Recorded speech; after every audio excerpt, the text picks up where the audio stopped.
17-ാം നൂറ്റാണ്ട് പകുതി പിന്നിട്ടിരുന്നു. സഹ്യാദ്രി മലകൾക്ക് മുകളിൽ മറാത്ത സാമ്രാജ്യത്തിൻ്റെ കാവ്യപതാകകൾ വാനോളം ഉയർന്നു പാറിപ്പറക്കുന്ന കാലം. ഛത്രപതി ശിവാജി മഹാരാജിൻ്റെ കോട്ടകളിൽ ഭാരതത്തിൻ്റെ ആത്മാഭിമാനം ജ്വലിച്ചു നിന്നിരുന്നു.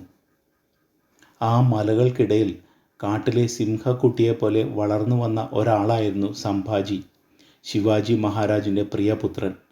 2-ാം വയസ്സിൽ തന്നെ അമ്മ സായിബായിയെ നഷ്ടപ്പെട്ട സംഭാജിക്ക് മുത്തശ്ശി ജീജാഭായി പകർന്നു നൽകിയത് പുരാണങ്ങളിലെയും ചരിത്രത്തിലെയും വീര കഥാപാത്രങ്ങളായിരുന്നു. അതുകൊണ്ട് തന്നെ ഭയം എന്നത് ആ ബാലൻ്റെ നിഘണ്ടുവിലുണ്ടായിരുന്നില്ല.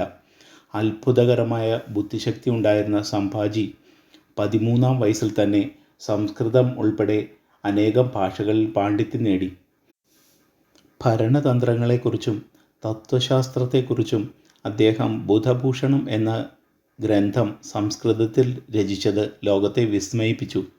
10-ാം വയസ്സിൽ അച്ഛനോടൊപ്പം ആഗ്രയിലെ മുഗൾ കൊട്ടാരത്തിൽ തടവുകാരനായി പോകേണ്ടി വന്നപ്പോൾ അന്നത്തെ ജിഹാദി ഭീകരനായ ഔറംഗസീബ് ചക്രവർത്തിയുടെ കണ്ണുകളിലേക്ക് നോക്കി ആ കുട്ടി തൻ്റെ ആത്മാഭിമാനം ഉയർത്തിപ്പിടിച്ചു. പിന്നീട് പഴക്കൂടയിൽ ഒളിച്ച് ഔറംഗസീബിൻ്റെ തടവറയിൽ നിന്നും അച്ഛനോടൊപ്പം തന്ത്രപരമായി രക്ഷപ്പെട്ടപ്പോൾ മുഗൾ സാമ്രാജ്യത്വത്തിൻ്റെ നെഞ്ചിൽ തറച്ച വലിയൊരു മുള്ളായി സംഭാജി മാറി. 1680-ൽ ശിവാജി മഹാരാജിൻ്റെ മരണശേഷം സാമ്രാജ്യം തകരുമെന്ന് മുഗളന്മാർ വ്യാമോഹിച്ചു. എന്നാൽ സംഭാജി എന്ന ഇളം സിംഹം കിരീടമണിഞ്ഞതോടെ കഥ മാറി.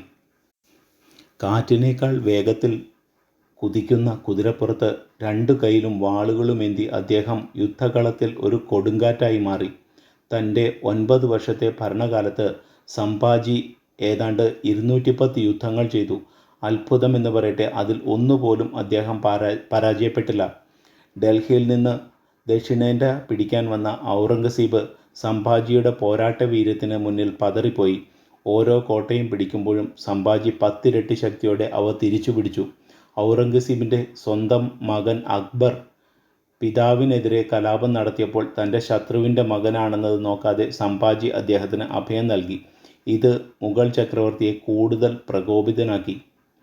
നേർക്കുനേർ പോരാട്ടത്തിൽ സംഭാജിയെ തോൽപ്പിക്കാൻ കഴിയില്ലെന്ന് ബോധ്യപ്പെട്ട മുഗളന്മാർ ഒടുവിൽ ചതിയുടെ വഴി തേടി.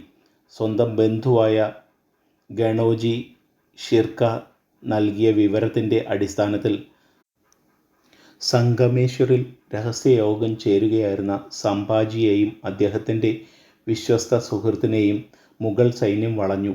ചങ്ങലകളാൽ ബന്ധിച്ച് ഒട്ടകപ്പുറത്ത് ഇരുത്തി അപമാനിച്ചുകൊണ്ടാണ് അവർ മുഗൾ പാളയത്തിലേക്ക് കൊണ്ടുപോയത്.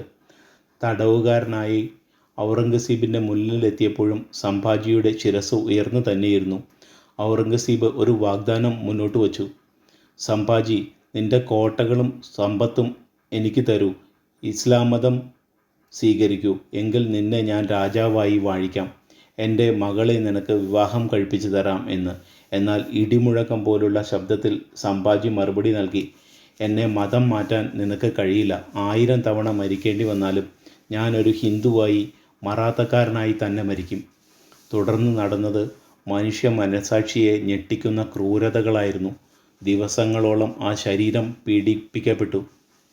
ചക്രവർത്തിയുടെ ആജ്ഞപ്രകാരം അദ്ദേഹത്തിൻ്റെ നാവുകൾ അറുത്തെടുത്തു. ചുട്ടുപഴുപ്പിച്ച കമ്പികൾ കൊണ്ട് ആ കണ്ണുകൾ കുത്തിപ്പൊട്ടിച്ചു. നഖങ്ങൾ ഓരോന്നായി പിഴുതെടുത്തു. ഒടുവിൽ ആ ശരീരം കഷ്ണങ്ങളായി വെട്ടിമാറ്റി ഓരോ മുറിവിലും ഉപ്പ് പുരട്ടി. അപ്പോഴും ആ നാവില്ലാത്ത വായിൽ നിന്നും പുറത്തു വന്നത് ഹരഹര മഹാദേവ് എന്ന മന്ത്രം മാത്രമായിരുന്നു.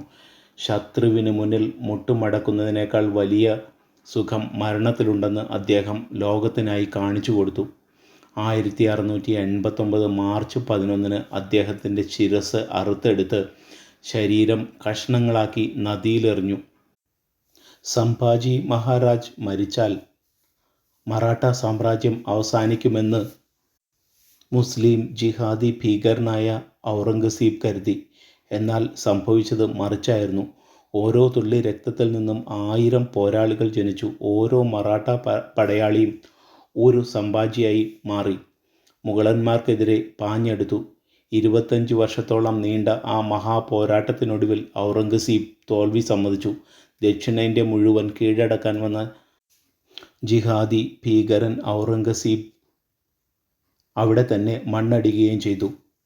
സ്വന്തം അച്ഛൻ പടുത്തുയർത്തിയ സ്വരാജിനു വേണ്ടി സ്വന്തം ജീവിതം ബലി നൽകിയ സംഭാജി മഹാരാജ് ഇന്നും ഭാരതീയരുടെ ഹൃദയത്തിൽ ഒരു ജ്വാലയായി എരിയുന്നു.